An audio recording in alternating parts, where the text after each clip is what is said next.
how often should you be rebalancing your portfolio? And there's really two schools of thought here. One school says, listen, on the last day of every quarter or 6 months or year, take a look at your portfolio and balance it all up. The other school of thought is to focus on the portfolio throughout the year and balance at the precise moment in time when it's optimum.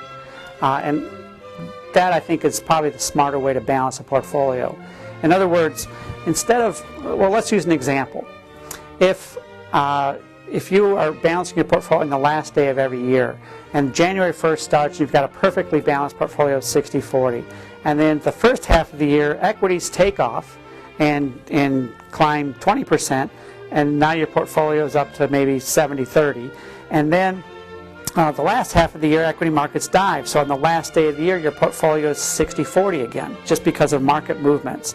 But it took a big swing throughout the year. If you balance once a year, obviously you're going to miss those prime balancing opportunity. But if you were focusing on your portfolio throughout the year, and you saw when it was at 70-30, and you balanced it at that point in time, and then sold off those equities, you'd end up with more money at the end of the year than the person who didn't balance. The hardest thing, I think, about balancing and rebalancing a portfolio is the discipline it takes.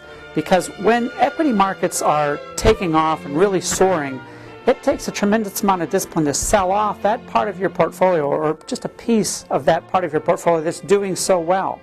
But you have to do it.